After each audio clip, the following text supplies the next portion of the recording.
Hello friends, चलिए आज की क्लास शुरू करते हैं। आज का हमारा टॉपिक है यूपी की जनगणना। यूपी की जनगणना जो 2011 की थी, एक तो इंडिया की थी, दूसरी राज्यवार भी जनगणना है। क्योंकि यूपी के एग्जाम्स हैं तो यहाँ पे क्या है, जनगणना से क्वेश्चंस आते ही आते हैं। इंडिया की से भी आ सकता है एक दो क्वेश्चन और यूपी के से भी आ सकता है एक दो क्वेश्चन। तो बहुत डिटेल में करना, ये पक्का है कि क्वेश्चंस आएंगे जनगणना से। आपके कोई भी एग्जाम में क्वेश्चंस आते हैं और बहुत ही ज़्यादा लंबा टॉपिक नहीं है। एक बार अच्छे से एक फॉर्मेट में समझ लोगे तो फिर हमेशा के लिए हो जाएगा। तो चलिए शुरू करते हैं। देखो, इस जनगणना के टॉपिक में क्या क्या पढ़ने जा रहे हैं हम। सर्वाधिक जनसंख्या, न्यूनतम जनसंख्या। तो सर्वाधिक देखेंगे, टॉप 3, न्यूनतम देखेंगे, सब में टॉप 3 या टॉप 4 देखेंगे। ठीक है, पहली चीज़ तो ये है। और नीचे वाले में भी देखेंगे तो सबसे नीचे के 3, बॉटम 3 देखेंगे। सर्वाधिक लिंगानुपात देखेंगे, न्यूनतम लिंगानुपात, सर्वाधिक साक्षरता, न्यूनतम साक्षरता, सर्वाधिक पुरुष साक्षरता, महिला साक्षरता, ग्रामीण जनसंख्या, न्यूनतम ग्रामीण जनसंख्या।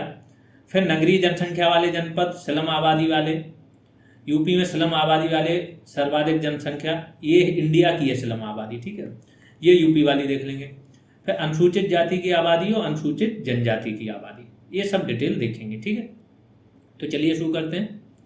और भी और सारी चीज़ें हैं, सब कुछ देखेंगे। चलिए, टॉपिक का ओवरव्यू हो गया, अब सीधा टॉपिक शुरू करते हैं। तो यूपी की जनगणना, संविधान की धारा 246, इसमें क्या है, सारी सूचियों का वर्णन है। ठीक है, अनुसूची 7 का वर्णन है। राज्यवार विषय है, संवर्ती सूची है आपकी, केंद्र सूची है जिसको बोलते हैं संघ सूची, और राज्य सूची है। ये सारी सूचियों का वर्णन है 246 में। संघ सूची में आपका जनगणना आता है, तो यही बता रहा है के अनुसार जनगणना कराने का दायित्व किसको सौंपा गया है, संघ सरकार को। 1948 में जनगणना अधिनियम एक पारित किया गया। क्योंकि जनगणना की महत्वता को इन्होंने देखा तो फिर एक जनगणना अधिनियम पारित किया कि ये बहुत महत्वपूर्ण चीज़ है, तो इसको वैधानिकता प्रदान की जानी चाहिए। 1961 में गृह मंत्रालय के अधीन जनगणना विभाग का गठन किया गया। तो जनगणना विभाग किसके अंतर्गत काम करता है, गृह मंत्रालय के अधीन, ये ध्यान रखना। राजभाषा विभाग भी गृह मंत्रालय के अधीन होता है। कुल जनसंख्या इस जनगणना के अनुसार, अब आंकड़े देख लेते हैं। आंकड़े क्या है, तो पहले तो ऐसे आंकड़े हैं, फिर हम देखेंगे जनपद वाइज, टॉप 3 बॉटम 3। ठीक है, तो कुल जनसंख्या यूपी की कितनी थी, 19.98 करोड़। अगर इस जनसंख्या को देख लें तो भारत 5वें नंबर का, 5th लार्जेस्ट कंट्री होता है इन टर्म्स ऑफ जनसंख्या। ब्राजील के बाद भारत होता है। ठीक है, चाइना, इंडिया, इसके बाद यूएसए, ब्राजील और फिर इंडिया, है ना। इंडोनेशिया बाद में होता है। इतनी जनसंख्या यूपी की है। ठीक, 10 की वृद्धि दर कितनी है, 20.23%। घनत्व कितना था, 829। ये जो ब्रैकेट में लिखा है ये आपकी पिछली बार का घनत्व है। तो 690 आपका था 2001 की जनगणना में, और 2011 की जनगणना में कितना था, 829। लिंगानुपात कितना था, 912, और पहले था 898। मतलब इंप्रूव होके आपका कितना, 14 + 14 इंप्रूव हुआ था। शिशु लिंगानुपात आपका 902 था, उसकी पहले की जनगणना में 916 था। ये आपका डिक्रीज हुआ है -14। तो एक तरफ 14 आप बड़े हो तो एक तरफ -14 हो गए। साक्षरता दर कितनी, 67.68 थी। देश की कितनी थी, 73। इंडिया की 73 थी, यहाँ पर 67.68, और 56.27 आपकी क्या थी 2001 में। तो यहाँ से तो आपकी 10-11% बढ़ी थी। पुरुष साक्षरता, देखो हमेशा हर राज्य की मैंने देखी, 3-4 राज्यों का तो मैंने जनगणना का अध्ययन किया ही है, कि जो आपकी मुख्य साक्षरता होती है तो पुरुष 10 बढ़ जाती है, महिला 10 कम हो जाती है। देश में भी यही ट्रेंड है इसमें। तो कभी कभार एग्जैक्ट आपको आंकड़ा ना पता हो तो यहाँ से लगा सकते हो। तो पुरुष साक्षरता कितनी है, 77.28, और महिला साक्षरता कितनी है यूपी की, 57.18। ठीक है, आगे आ जाते हैं। कुल जनसंख्या का प्रतिशत देख लेते हैं। तो कुल जनसंख्या का प्रतिशत, अब ये मैंने जो बोला है +10, वो एग्जैक्ट नहीं बोला है, वो एक अप्रोक्स बोला है ना। कुल जनसंख्या प्रतिशत कितना है, 16.50। शहरी जनसंख्या प्रतिशत यूपी में, देश में कितना था, 31.16, और यहाँ पे कितना है, 22.27% है। बाकी बची हुई आपकी क्या है, ग्रामीण हो जाएगी। तो यहाँ से आप 100 में से घटा दोगे तो ग्रामीण जनसंख्या का प्रतिशत आ जाएगा। अब देखो, अब जनपद वाइज आंकड़े देख लेते हैं। ये जनपद वाइज है, जिला वाइज। तो इसमें कंफ्यूज मत होना, एक शहरी वाले आंकड़े होते हैं कि शहर की जनसंख्या, एक होती है जिला। जिला होता है तो उस जिले में कई 100 गांव आते हैं। कोई जिला होता है, जैसे आपका झांसी जिला है, तो झांसी जब महानगर की बात होगी तो जो शहरी पूरी जनसंख्या केवल वो काउंट होगी। लेकिन जब झांसी जिला की बात होगी तो इसके आसपास का जितना भी क्षेत्र होगा वो सारा आ जाएगा जो गांव वाला है। तो जिला अलग होता है और शहर अलग होता है। अगर जनपद की जनसंख्या की बात हो रही है तो जनपद में इलाहाबाद सर्वाधिक जनसंख्या कितनी, 59.54 लाख पहले नंबर पे। दूसरे पे मुरादाबाद 47.72 लाख, तीसरे पे गाजियाबाद और चौथे पे आजमगढ़। ये सर्वाधिक जनसंख्या वाले 4 शीर्ष जिले हैं। न्यूनतम जनसंख्या वाले 3 शीर्ष जिले देख लो, महोबा, फिर चित्रकूट, फिर हमीरपुर। अगर इन जिलों को देखो, तीनों आसपास ही हैं, ठीक है। 8.75 लाख और चित्रकूट की कितनी है, 9.91 लाख और हमीरपुर की 11.04 लाख। आगे चलते हैं, सर्वाधिक लिंगानुपात देख लेते हैं कौन से जिलों में है। तो जौनपुर, फिर दूसरे पे आजमगढ़, तीसरे पे देवरिया। जौनपुर में कितना, 1024, आजमगढ़ में कितना, 1019 और देवरिया में 1017। न्यूनतम लिंगानुपात देख लेते हैं, कहाँ है, गौतम बुद्ध नगर में सबसे कम है, 851। अब यहाँ पे क्यों, प्रवास से आते हैं लोग प्रवास से आते हैं, तो जो मेल होता है, पर्सन होता है, जो पुरुष होता है, वो जल्दी शहर चला जाता है, महिलाएं गांव पे ही रह जाती हैं। तो ये यहाँ पे इसका असर है। बागपत और हमीरपुर, यहाँ पे रियल वाला है लिंगानुपात। तो अगर रियल लिंगानुपात देखो तो बागपत और हमीरपुर में 861 था सबसे कम।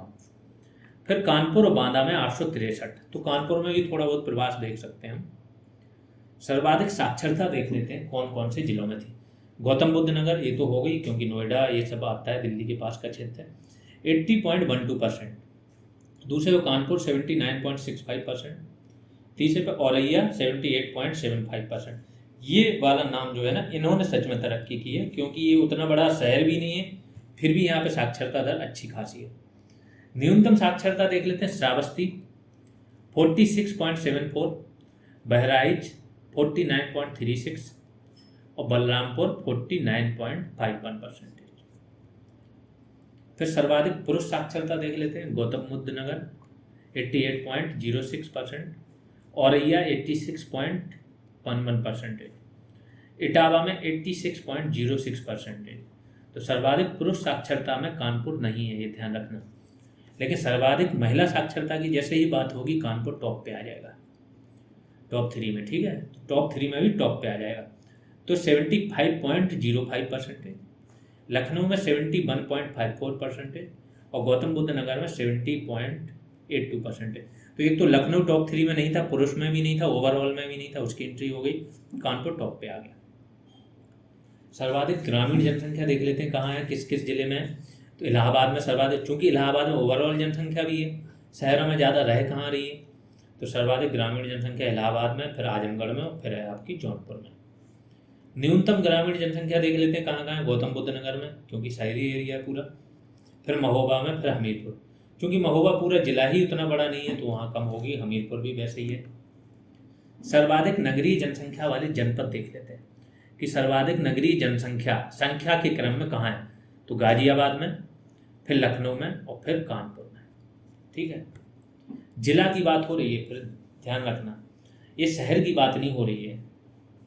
अब सर्वाधिक स्लम आबादी, तो सर्वाधिक स्लम आबादी जनसंख्या का प्रतिशत जो जहाँ पे हो, तो इसमें एक तो जनसंख्या, स्लम आबादी की सर्वाधिक जनसंख्या और स्लम आबादी का प्रतिशत, दोनों के ऑर्डर सेम ही हैं। जैसे ये लिखे हैं 1 से 5 तक, वैसे ही ऑर्डर हैं। तो महाराष्ट्र में सर्वाधिक स्लम आबादी जनसंख्या वाइज भी है, प्रतिशत भी सर्वाधिक है 18.1। आंध्र में सर्वाधिक जनसंख्या भी है दूसरे नंबर की और 15.6% स्लम आबादी है। पश्चिम बंगाल में 9.8% स्लम आबादी है। यूपी चौथे नंबर पे आता है सर्वाधिक स्लम आबादी में, आबादी में भी आता है, उसकी प्रतिशत में भी आता है 9.5% और तमिलनाडु 8.9%। यहाँ से आपका क्वेश्चन बनता है, स्लम आबादी, महानगर, धार्मिक जनसंख्या, धार्मिक जनगणना। अब यहाँ से क्वेश्चन आने लगे, ठीक है, क्योंकि बात की क्वेश्चन अब रिपीट होने लगे। यूपी में स्लम आबादी सर्वाधिक कौन कौन से जनपद में, मेरठ, आगरा और कानपुर। पहले पे मेरठ है, दूसरे पे आगरा है, तीसरे कानपुर। जैसे नंबरिंग की है, ये ऑर्डर है, ये ध्यान रखा करो। सर्वाधिक अनुसूचित जाति की आबादी कहाँ पे है, तो SC कैटेगरी की सर्वाधिक आबादी कहाँ पे है? सीतापुर में 14.46 लाख हैं, इलाहाबाद दूसरे नंबर पे 13.09 लाख और हरदोई में 12.74 लाख। न्यूनतम अनुसूचित जाति की जनसंख्या कहाँ पे? बागपत में, दूसरे नंबर पर श्रावस्ती और तीसरे नंबर पर गौतम बुद्ध नगर। बागपत में कितने हैं? 1.49 लाख, श्रावस्ती में 1.89 लाख, गौतम बुद्ध नगर में 2.16 लाख। अनुसूचित जाति की सर्वाधिक प्रतिशतता देख लेते हैं देश में कहाँ पे है।